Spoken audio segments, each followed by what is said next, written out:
The night was quiet in a way that never meant peace. Wind moved through the trees on the edge of the small town, brushing leaves together like whispers that didn't want to be heard. A single porch light glowed at the end of Maple Street, illuminating a house that should have felt safe but didn't. Inside, a teenage girl sat on the floor of her bedroom, back against the bed, knees pulled to her chest. Her phone lay dark beside her. She hadn't answered messages in days. She didn't know how to explain what had happened, and the silence felt safer than words.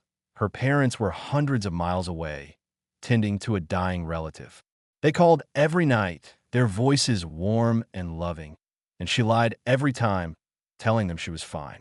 Her uncle had insisted on checking in while they were gone. Family looks out for family, he said. He showed up with groceries, jokes, and a smile that made neighbors nod in approval. No one saw the way his eyes changed when doors closed. No one heard the way his voice turned sharp when he thought no one else was listening. The house changed after that first night. The walls felt closer. Footsteps echoed too loud. She learned to sit still, to stay quiet, to disappear as much as possible. He used words more than hands, threats more than force, and somehow that made it worse. He made it clear that talking would destroy everything she loved. Families break when secrets come out, he told her. Cops don't believe girls who cause trouble. She believed him because she was scared and because he was family. Across the street lived Carl Bennett, a retired Marine who walked with a limp and kept his yard neat. He noticed things. He noticed the uncle's truck parked there late at night. He noticed the girl stopped waving when she got home from school. He noticed the way she flinched when a car backfired. Carl had seen that look before, in mirrors, in the eyes of young soldiers who came back different. One evening, he saw her sitting on the porch steps long after midnight, staring at nothing. He didn't approach her. He just went inside, sat at his kitchen table, and stared at the phone for a long time. Carl didn't trust the local police. Not after what he'd seen over the years. Too many favors. Too many closed doors. Instead, he called someone who understood loyalty and lines that should never be crossed. The call went to a man named Razor, president of the Iron Serpents Motorcycle Club. Carl had met them years ago when they escorted the body of a fallen veteran across 3 states so a family wouldn't be alone. They remembered debts. They remembered faces 2 nights later. The sound of engines rolled low through town, controlled and deliberate. The Iron Serpents didn't roar in. They never did when things mattered. They parked in shadows, watched, waited. Razor stood with his brothers, eyes scanning the quiet street. He listened as Carl spoke, voice steady but tight, explaining what he'd seen, what he feared. Razor didn't ask for proof. Some things rang true the moment you heard them. The uncle arrived not long after, confident, unaware. He walked up the porch steps like he owned the place. He didn't see the hand that grabbed him, didn't have time to react before he was pressed back against the siding, breath knocked from his lungs.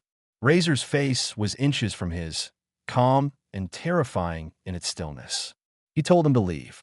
The uncle laughed, tried to bluff, tried to threaten. The laughter died as more men stepped into the light, forming a silent wall.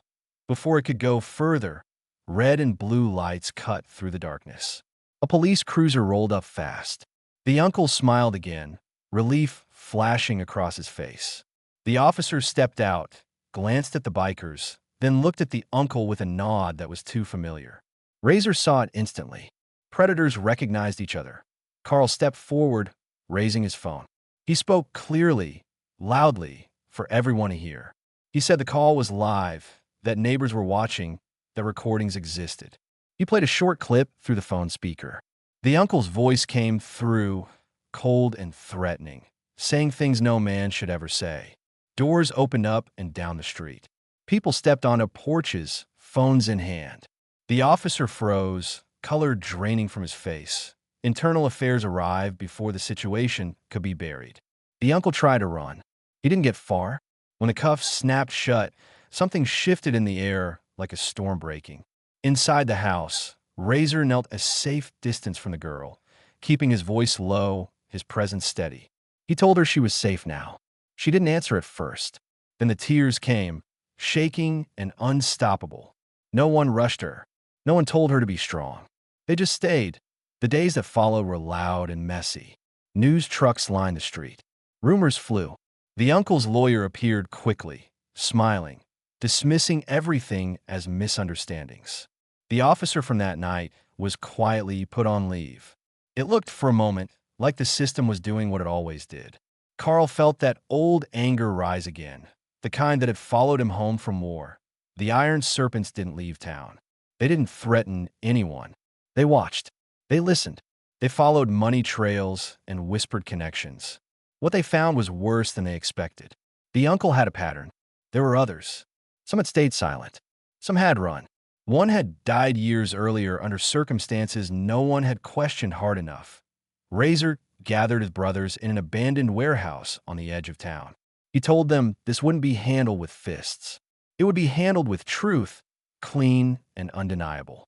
They worked with a federal investigator who had been trying to crack the town's corruption for years without witnesses willing to speak.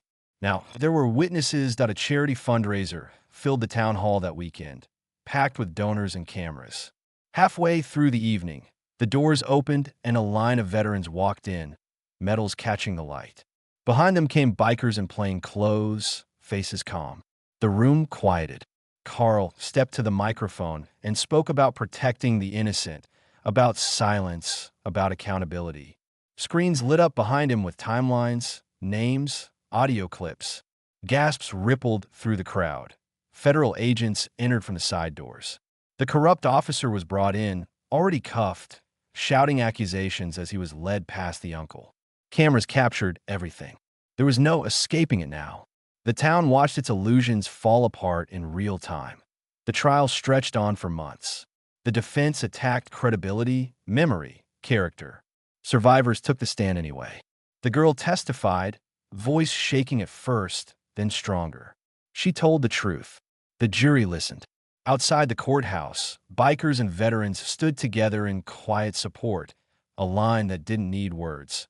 The verdict came back guilty on every count. The uncle's shoulders sagged as decades of freedom disappeared in a single moment. The judge spoke of broken trust and lifelong damage, of protecting society from those who prey on the vulnerable. The gavel fell, final and heavy. Life didn't magically fix itself after that. Healing took time. Nightmares didn't vanish overnight.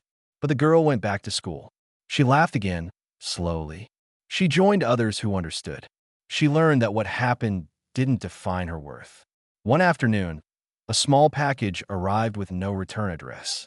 Inside was a simple silver pendant shaped like a shield, heavy and solid in her hand, out on the edge of town. The iron serpents rode out as quietly as they'd arrived, engines fading into the distance. They didn't look back. Justice didn't need applause. It just needed someone willing to stand when it mattered. And in a town that almost looked away, a brotherhood on two wheels had chosen not to.